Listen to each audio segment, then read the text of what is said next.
নাহিদের স্ট্যাটাস নিয়ে তোলপাড়। মির্জা ফখরুলের বক্তব্যের প্রতিক্রিয়ায় নাহিদ বলছে যে জরুরি অবস্থা বা 111-এর সরকার আনতে চাচ্ছে বিএনপি। আসলে কি 111 আসতেছে?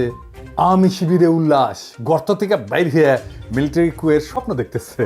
স্বপ্ন দেখা ভালো, ওদের ড্যাডি ওই যে সোহাদির বডিগার্ডও প্রচুর স্বপ্ন দেখতো। স্বপ্ন দেখতে দেখতে তার স্বপ্ন দোষও হইতো। আল্লাহ বাঁচাইছে, তৈজসপত্র যদি জায়গা মতো পড়লো হইনি, তাহলে আরো কয়টা আজ দহা জন্মাইলনি, দুটাই জান কালা কালা করে দিছে। আরো কয়টা থাকলে কি হইল নি আল্লাহ জানে। আমি নিজেও কইছি যে ওয়াকার কি সিসির মতো সরকার বানাইতে চায়। তাই অনেকের মনে হইতে পারে দাদাই তো কইছিল, তাইলে হইতেছেটা কি? কয়দিন আগে না দাদা কইলেন যে 75-এর সাথে মিল আছে, ছাত্ররা কোণঠাসা হইয়া যাইতে পারে। ছাত্ররা কিঞ্চিত কোণঠাসা হইছে। আসসালামু আলাইকুম প্রিয় দর্শক, কেমন আছেন সকলে? আশা করি সকলে ভালো আছেন।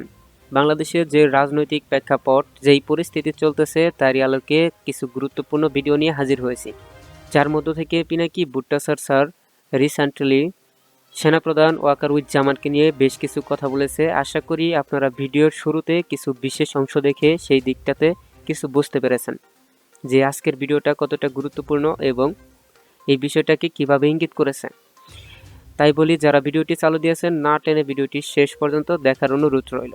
সেই সাথে আপনি যদি আমাদের চ্যানেলে নতুন হয়ে থাকেন তাহলে অবশ্য ভিডিওটি লাইক, চ্যানেলটি সাবস্ক্রাইব করে আমাদের সাথে থাকুন, কারণ প্রতিনিয়ত এই ধরনের এরকম লেটেস্ট নিউজ এবং আপডেট পেতে যারা ইতিমধ্যে চ্যানেলটি সাবস্ক্রাইব করে রেখেছেন তাদেরকে অসংখ্য অসংখ্য অসংখ্য ধন্যবাদ।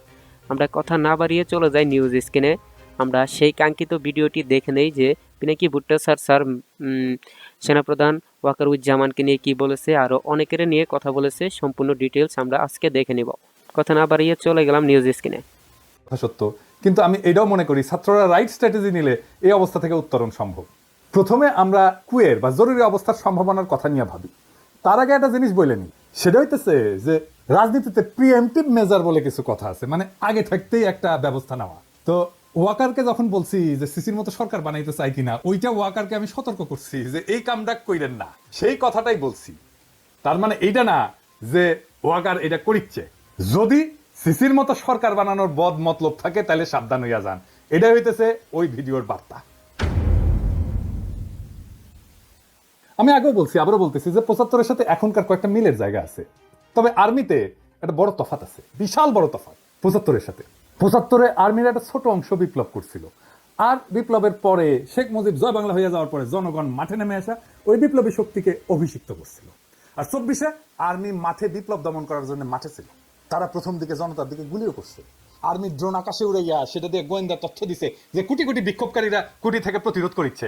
আর ওই পুলিশ সেই তথ্য পেয়ে আন্দোলনকারীদের বিক্ষোভকারীদের চিহ্নিত করিয়া ওই জায়গায় স্নাইপার পাঠাইছে। এলাকা ব্লক রেড দিয়া কারফিউ দিয়ে আন্দোলনকারীদের আটক করেছিল না আর্মি? আমরা তো ভুলি নাই, তাই না?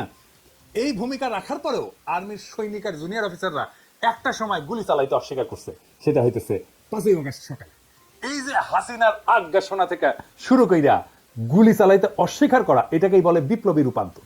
আর্মির এই সেকশন মানে জুনিয়র অফিসার আর সৈনিক লেভেলে একটা বিপ্লবী রূপান্তর ঘটিছে। এই আর্মি হাসিনার আর্মি না, এই আর্মি জনগণের আর্মি, জনতার আকাঙ্ক্ষার সাথে থাকা এক গণমানুষের বাহিনী, এক গণবাহিনী।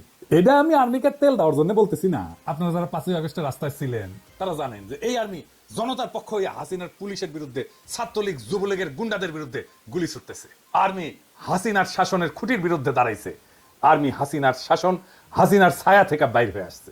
এটাই রূপান্তর। তার অস্ত্রের নল ঘুরে গেছে শাসকের দিকে। এইটার প্রতীকী মূল্য অপরিসীম। এই বাহিনী অন্তত এখন জনতার বিরুদ্ধে দাঁড়াবে না। তারপরেও বলা যায় না, কু করতে তো বেশি লোক লাগে না। 111-এর সময় তো কু করেছিল 10-12 জন নাকি শুনেছি। তাই আমি বলতেছি না কু হওয়ার সম্ভাবনা শূন্য, হইলেও হইতে পারে।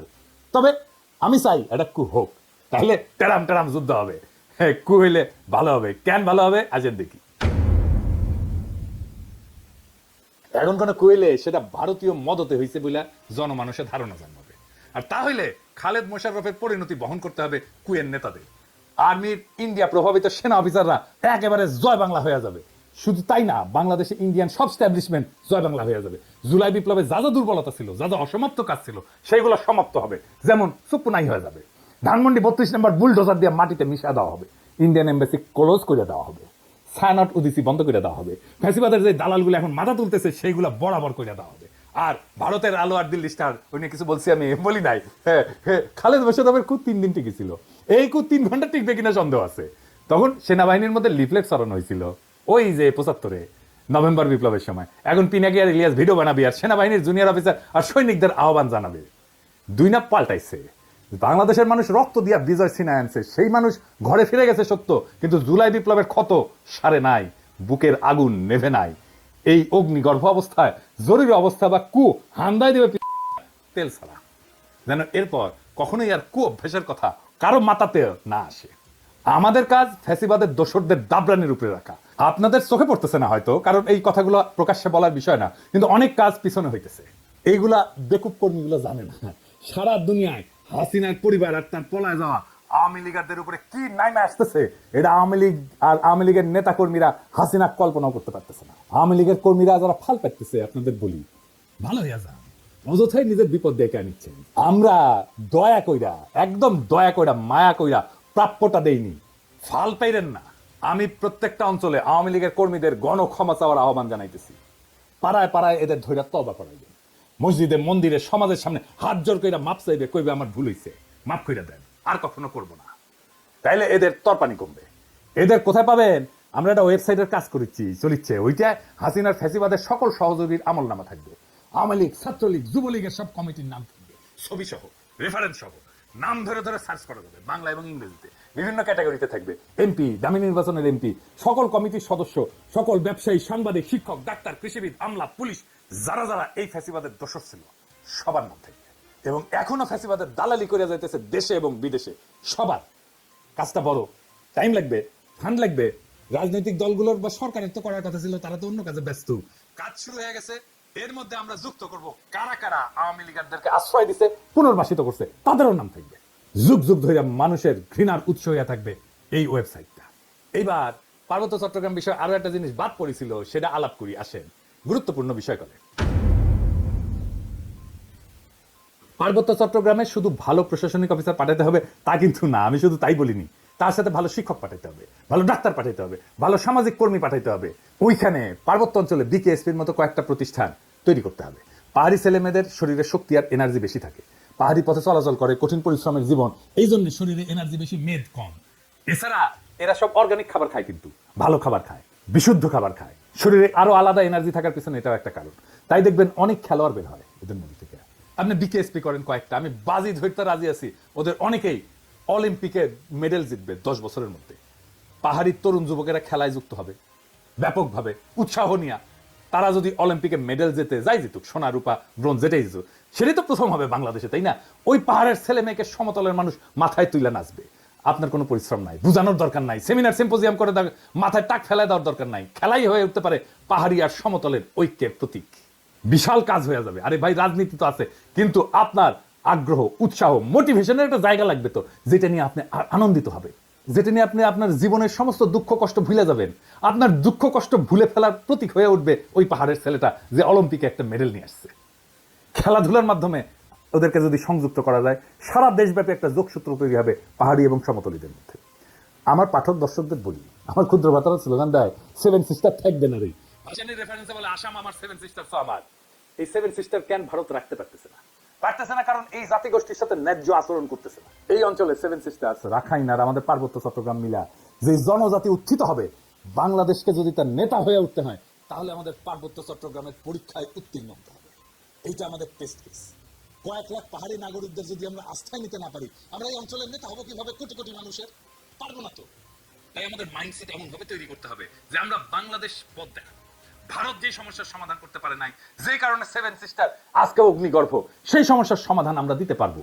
এই আস্থা তৈরি করতে হবে, এই আস্থা তৈরি করতে পারতে হবে। এই অঞ্চলে যদি কয়েকটা নতুন রাষ্ট্র তৈরি হইতে পারে, তাহলে তাদের সাথে একটা কনফেডারেশন গড়ার উদ্যোগ নেবে বাংলাদেশ। সেই প্রস্তুতি রাখতে হবে। তো কেন কনফেডারেশন করবে?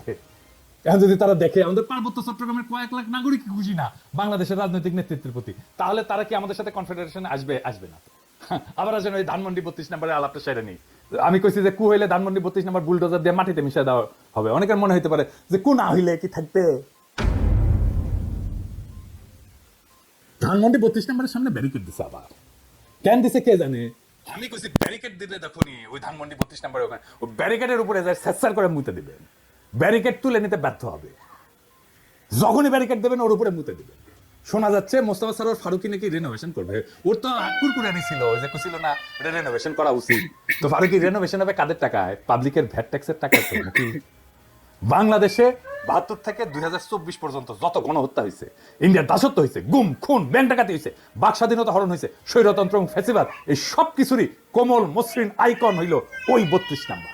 ৩২ নাম্বার শব্দটা একটা অভিশপ্ত শব্দ। ৩২ নাম্বার বাংলাদেশের ফ্যাসিবাদের আতুর ঘর। ওই ৩২ নম্বরে প্রত্যেকটা ইটের গায়ে লেখা আছে মজলুমের হাহাকার, আমার নিখোঁজ হওয়া ভাইয়ের নাম, হাসিনা মুজিবের শাসনে বন্দুকের গুলিতে সেলাই হয়ে যাওয়া হাজার হাজার শহীদের নাম। ওই ৩২ নাম্বার রেনোভেট করার একমাত্র উপায় হইতেছে ওটাকে বুলডোজার দেয়া ফ্যাটলাইয়া মাটির সাথে মিশায়। প্রিয় দর্শক, আশা করি ভিডিওটি শেষ পর্যন্ত খুবই মনোযোগ সহকারে দেখছেন এবং ভিডিওটি সম্পর্কে যদি আপনার কোনো মতামত বা প্রশ্ন থাকে তাহলে অবশ্যই কমেন্ট করে জানাতে ভুলবেন না। আজকের নিউজটি আমরা এখানেই শেষ করছি। দেখা হবে নতুন কোনো লেটেস্ট আপডেটের সঙ্গে। আর প্রতিনিয়ত আমাদের চ্যানেলের সাথে যুক্ত থাকুন, চোখ রাখুন আমাদের চ্যানেলে।